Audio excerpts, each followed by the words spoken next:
శ్రీ గురుభ్యో నమః, శ్రీమాత్రే నమః. Welcome to VMK astro numerology channel. మిథున రాశి వారికి రాబోయే 126 రోజుల పాటుగా రాహు గ్రహ స్థితిలో మార్పు వల్ల ఎలాంటి శుభాశుభ ఫలితాలు కలగబోతున్నాయి, ఇలాంటి సింపుల్ రెమెడీ చేసుకుంటే ఇంకా లక్ పెరుగుతుంది, ఇవన్నీ కూడా క్లియర్గా చూద్దామండి. అన్ని రంగాల వారు, స్టూడెంట్స్, విద్యార్థులు, ఉద్యోగస్తులు, వ్యాపారస్తులు, ప్రాపర్టీ సంబంధమైన విషయాలు, సో అన్నీ కూడా మనం సవివరంగా తెలుసుకుందామండి. సో చివరిదాకా చూడగలరు, నచ్చితే లైక్ చేయగలరు, 10 మంది బంధుమిత్రులకు షేర్ చేయగలరు. మిథున రాశి, మిథునానికి అధిపతి బుధుడు. మిథున రాశిలో మృగశిర 3, 4 పాదాలు, ఆరుద్ర 4 పాదాలు, పునర్వసు 1, 2, 3 పాదాలు, అంటే 9 నక్షత్ర పాదాలు ఉంటాయి కదా. సో వీరందరికీ కూడా మనం చెప్పుకోబోయే యొక్క రాహు గోచార ఫలితాలు వర్తిస్తాయండి. సహజంగా అసలు మిథున రాశి వారి లక్షణాలు ఏంటంటే మెదడు చురుకుదనం, మాటల్లో తెలివి, ఒకేసారి 2-3 పనులు చేయగలిగే సామర్థ్యం, ఇవన్నీ కూడా ఈ యొక్క మిథున రాశి వారి ప్రత్యేకతలండి. మిథునం అనేది సో వాయుతత్వ రాశి, తెలివితేటలు కలిగి ఉంటారు. బుధుడు అంటేనే పాదరసం, సో కాబట్టి దే ఆర్ వెరీ ఇంటెలిజెంట్.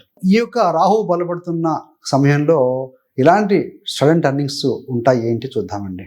ముఖ్యంగా రాహు ఏంటంటే చాలా కాలమైందండి ఆయన వచ్చి, 2025 చివరిలోనే వచ్చారు ఆయన అప్పుడే. కాకపోతే ఏంటంటే ఇప్పుడు ఈ యొక్క జనవరి 25, 2026 నుండి 30 మే 2026 వరకు, అంటే దాదాపుగా 126 రోజుల పాటుగా ఆయన కుంభంలోనే ఉంటాడు. పక్కన నవాంశ అని ఒకటి ఉంటుంది, రాశి చక్రంలో కుంభరాశిలో ఉంటాడు. నవాంశలో కూడా ఈ 126 రోజులలో 63 రోజులు కుంభ నవాంశలో ఉంటాడు. తర్వాత సో మకర నవాంశలో ఉంటారు. సో రాశి లేదా జన్మ చక్రం, జన్మ కుండలి అనేది శరీరాన్ని ఇండికేట్ చేస్తే, నవాంశ అనేది ఆత్మను ఇండికేట్ చేస్తుంది. ఈ రెండు కనుక స్ట్రాంగ్గా ఉంటేనే ఫలితం బాగుంటుంది. అలాంటి స్థితి ఇప్పుడు రాబోతుంది. కాబట్టి రాశి మరియు నవాంశ రెండు శనివత్ రాహు. సో రాహు అని ఆయన శనిలాగా పనిచేస్తాడు. ఏ గ్రహంతో ఉంటే ఆ గ్రహం ఫలితం ఇస్తాడు, ఏ రాశిలో ఉంటే ఆ రాశి ఫలితం ఇస్తాడు.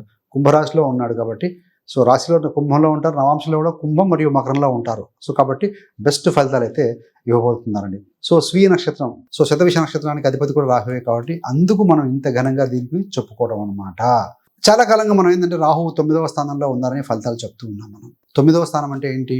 భాగ్యం, గురువులు, ఉన్నత విద్య, విదేశీ సంబంధాలు, లాంగ్ జర్నీస్, సో ధర్మము, లైఫ్లోని ఫిలాసఫీ, ఇవన్నీ కూడా 9వ స్థానానికి సంబంధించినటువంటి విషయాలండి. సో ముఖ్యంగా ఏంటంటే దిశ మార్చే నిర్ణయాలు, లైఫ్ టర్న్ అయ్యే నిర్ణయాలు, విదేశీ లేదంటే లాంగ్ టర్మ్ ప్లానింగ్స్, ఇలాంటి సంగతులు మీకు రావచ్చు. ఈ కాలంలో ఏంటంటే వేగం, అంటే వేగము, మార్పు, పరీక్ష, సో ఈ మూడింటిగా మనము ఈ వీడియో చెప్పబడుతుంది. ఏ విధంగా ఉంటుందో చూద్దామండి. ఈ 126 డేస్ కూడా మీ మైండ్ మీద ఒక టర్బో మోడ్ అంటాం కదా, ఆన్ చేస్తే ఎట్లా ఉంటుంది? ఫస్ట్గా ముందుకెళ్ళినట్టుగా ఉంటుంది. ఆలోచనలు వేగంగా ఉంటాయి, నిర్ణయాలు వేగంగా ఉంటాయి, ప్రయాణాలు వేగంగా ఉంటాయి, మార్పులు కూడా వేగంగా ఉంటాయి. అదే సమయంలో ఎటు తిరిగినా కొత్త ఆప్షన్స్ కనిపించడం వల్ల కొంత కన్ఫ్యూజ్ కూడా క్రియేట్ చేస్తాడండి రాహు. ఎక్కువగా ఇస్తారు కదా, రాహు అంటే మల్టిపుల్ కదా. మీరు కనుక సరైన మెంటర్ కనుక ఉండి సరైన దిశలో నడిపించగలిగే వారు మీ వెంట కనుక ఉంటే సో మంచి లైఫ్లో చేంజెస్ వస్తాయండి. కెరీరు, పని, విదేశీ అవకాశాలు, ఇన్ని రాహు 9వ స్థానంలో బలపడితే ఇస్తారు. ఫారిన్ కనెక్షన్లు, ఆన్లైన్ లేదా గ్లోబల్ ప్రాజెక్టులు, విదేశీ కంపెనీలతో డీల్ చేసుకోవటం, సో ఇలాంటి వాటిలో యాక్టివిటీ పెరుగుతుందని చెప్పాలి.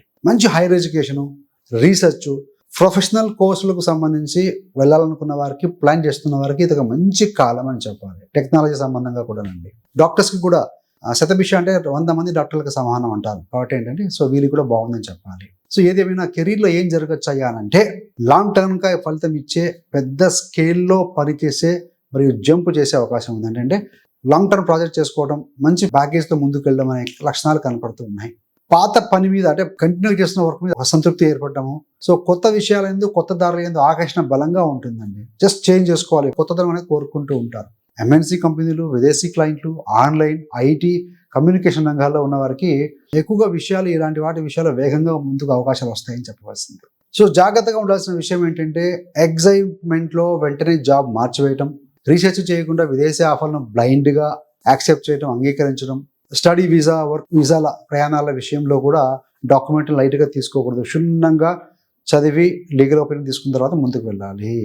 దీనివల్ల తర్వాత రాబోయే కాలంలో లా, పేపర్ వర్క్, రిజెక్షన్స్ వంటి ఇబ్బందులు వచ్చే అవకాశం ఉంటుంది. కాబట్టి చెక్ చేసుకోండి. రాహు అంటే మాయలాగా ఉంటుంది కూడా. కాబట్టి మొత్తంగా ఏంటంటే మిథున రాశి వారికి ఫైనాన్షియల్ అవకాశాలను తెస్తుందండి ఈ యొక్క రాహు గోచారం అనేది.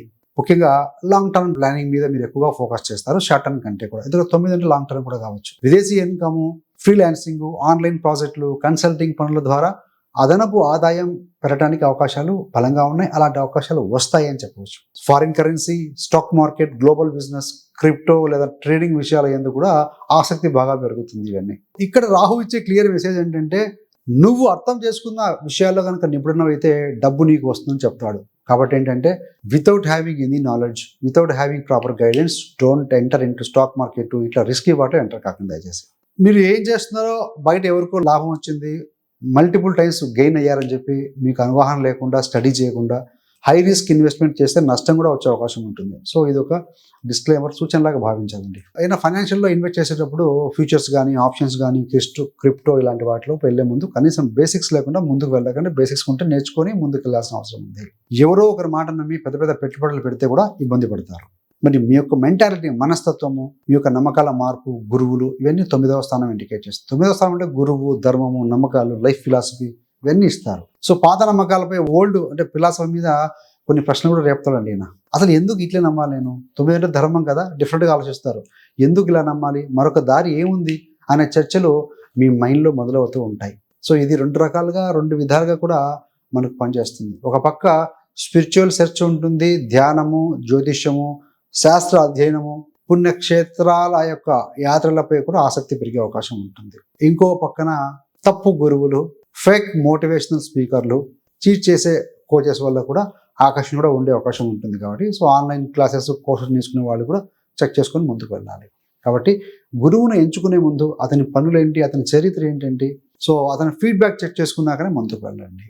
అద్భుతం, రాత్రికి రాత్రి మారిపోతావు, ఇలాంటి టైప్ ఉంటుంది చూసారు వాగ్దానాలు, అలాంటి వాటి మీద వెంటనే నమ్మకం పెట్టుకోవద్దండి. ముఖ్యంగా ఏంటంటే, ఈ యొక్క 126 రోజుల పాటుగా మీ యొక్క నెట్వర్క్, ఫ్రెండ్ సర్కిల్ విస్తరిస్తుంది, ఎక్స్పాండ్ అవుతుంది.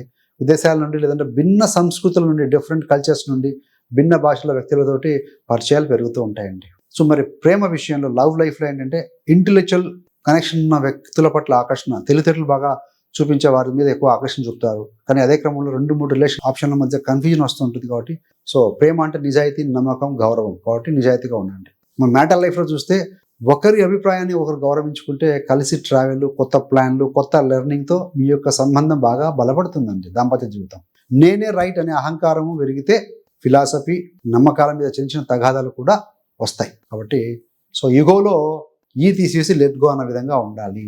కమ్యూనికేషన్ క్లియర్గా ఉంచుకుంటే చాలు. మరి స్టూడెంట్స్కి సంబంధించి మీ యొక్క స్టడీస్, మీ యొక్క ఎగ్జామ్స్, సో ఇలాంటి సంబంధమైన విషయంలో కాస్త ఎక్కువ కష్టపడినా సరే ఫలితం తీసుకురాగల సంవత్సరం అని మనకు తెలుస్తుంది. ముఖ్యంగా ఈ 126 రోజుల్లో హైయర్ ఎడ్యుకేషన్, రీసెర్చ్, విదేశీ అంటే ఫారిన్ ఎడ్యుకేషన్, స్కాలర్షిప్, ఎంట్రన్స్ ఎగ్జామ్స్ల గురించి నిర్ణయాలు కూడా తీసుకునే అవకాశాలు బలంగా కనపడుతున్నాయండి. మల్టిపుల్ ఆప్షన్లు వస్తాయి ఒకేసారి. ఏ కోర్స్ తీసుకోవాలి, ఏ కాలేజీ, ఏ కంట్రీ, ఏ స్టేట్, ఇట్లా అనే కన్ఫ్యూజన్ ఎక్కువగా ఉంటుంది. మీరు చేయాల్సిందల్లా ఒకటే, మీ యొక్క లాంగ్ టర్మ్ గోల్ అనేది క్లియర్గా పేపర్ మీద రాసుకోండి. దానికి సరిపడే కోర్సు లేదా డిగ్రీ లేదా దేశం ఎంచుకోవాలి. సడన్ అట్రాక్షన్, సడన్ ఆకర్షణ అనేది బేస్గా తీసుకోకూడదండి. మరి రాహు ఇచ్చే హెచ్చరికలు ఏంటంటే, మిథున రాశి వారు ఎక్కువగా పడే 3 మాయలు. ఏ మాయల్లో పడతారంటే, సడన్గా వచ్చింది ఎక్సలెంట్ అని చెప్పి నిర్ణయం తీసుకోవడం, వెనక ముందు ఆలోచించకుండా. జాబ్ అయితేనేమి, బిజినెస్ అయితేనేమి, ప్రేమ, ఫైనాన్స్, ఏ రంగంలో అయినా సరే హడావుడిగా డెసిషన్ తీసుకునే అవకాశం ఎక్కువగా ఉంటుంది. So don't be hurry. Fake guidance కూడా దొరికే అవకాశం ఉంటుంది. బయట చూస్తే చాలా బాగా మాట్లాడే, స్మార్ట్గా కనిపించే వ్యక్తులా ఉంటారు. కానీ లోపల వారి ఉద్దేశము, వారు దేనికోసం, ఏ లాభాపేక్షత మీరు మీ ముందుకు వస్తున్నారో చూసుకోవాలి. ఫాస్ట్ మనీ మాయంలో మీరు పడకండి. తక్కువ టైంలో ఎక్కువ డబ్బు వస్తుందని స్కీమ్లో పెట్టండి అని, గవర్నమెంట్కి వ్యతిరేకమైన మార్గాలు అవలంబించడం, ఇలాంటివన్నీ జోలికి వెళ్ళకండి. సో మిథున రాశి వారికి 126 రోజుల పాటుగా రాహు ఇచ్చే క్లియర్ మెసేజ్ ఏంటయ్యానంటే, ఆలోచించకుండా కాదు, ఆలోచించి వేగంగా నడుచుకో. తెలియని లైన్లో ఎంటర్ అవ్వడానికి ముందుగా నేర్చుకో. అందరూ చేస్తున్నారని కాదు, నీ బుద్ధి ఒప్పుకుంటేనే చేయి, మనసు చెప్పినట్టుగా వినవద్దు. సో ఈ రకంగా మీరు కనుక ముందుకు వెళ్తే డెఫినెట్గా మీ ఎనర్జీస్ అన్ని సక్సెస్ఫుల్గా ఉపయోగపడతాయండి. సో ముఖ్యంగా బుధవారం లేదా శనివారం సాయంత్రం పూట శనివత్ రాహు, రాహు అంటేనే శని ఈక్వల్ కదా. సో శని అంటే చీకటి. కాబట్టి సాయంత్రం తర్వాత ఓం రామ్ రాహవే నమః మంత్రాన్ని ప్రతిరోజు 102 సార్లు పఠిస్తూ ఉండండి. దీనివల్ల మనసు స్థిరంగా ఉంచబడుతుంది, గందరగోళ నిర్ణయాలు తగ్గిస్తుంది. సో రాహు వల్ల వచ్చే మెంటల్ రెస్ట్లెస్నెస్ కూడా కొంచెం తగ్గించేస్తుందండి. శివారాధన, ఓం నమ శివాయ కూడా పట్టుకోండి, శివ పంచాక్షరి మంత్రం చేసుకోండి, చాలా బాగుంటుంది. సో శనివారాల్లో రుద్రాభిషేకం చేసుకోవటం, పంచామృతాలతో శివుడికి, స్వామివారికి అభిషేకం చేస్తే కూడా మంచి ఫలితం వస్తుందండి. శనివారాల్లో నల్ల నువ్వులు కావచ్చు, లేదు అంటే కనుక పూర్ అంటే డిజేబుల్ పీపుల్ అలాంటి వారికి కొంత దానం చేయటం, అన్నదానం చేయడం కావచ్చు, తోచిన సహాయ సహకారాలు ఉంచడం. ఇప్పుడు ఏదైనా జర్నీ ప్రయాణాలు చేస్తూ ఉంటారు, కొత్త చోటుకి వెళ్తూ ఉంటారు, మధ్యలో మద్యం తీసుకోవడం, వ్యసనాల ఇలాంటి వాటికి ఆకర్షితులు కాకుండా అవాయిడ్ చేయటం. సో ఇవేంటంటే కర్మశుద్ధి కొందరు రాహును పాజిటివ్ వైపుకు యాక్టివేట్ చేసే మార్గాలు అనమాట. మొత్తంగా మిథున రాశి వారికి ఈ 126 డేస్లో ఏంటంటే మీకు వేగంగా ఆలోచించే శక్తిని, విదేశీ లేదా లాంగ్ టర్మ్ అవకాశాలను, లైఫ్ ఫిలాసఫీని మార్చే సంఘటనలు బలంగా తీసుకొస్తాయండి. సో ఎవరైతే కనుక ప్రాపర్గా జాగ్రత్తగా ఉపయోగించుకుంటారో అలాంటి వారికి మీ యొక్క బుద్ధి, మీ యొక్క కమ్యూనికేషన్ స్కిల్ను స్మార్ట్గా కనుక వాడగలిగితే హడావుడి నిర్ణయం నుంచి బయటపడతారు. సో డెఫినెట్గా మంచి లాంగ్ టర్మ్ మీకు ఫలితాలు పొందబోతున్నారండి. So thanks for watching. ఇలాంటి మరిన్ని మంచి మంచి వీడియోల కోసం VMK Astro Numerology channel subscribe చేసుకోగలరు. పక్కన ఉన్న బెల్ సింబల్ మీద క్లిక్ చేస్తే మేము చేసే ప్రతి వీడియో కూడా నోటిఫికేషన్ ద్వారా మీ దాకా అందుతుంది. సర్వేజన సుఖినో భవంతు. స్వస్తి.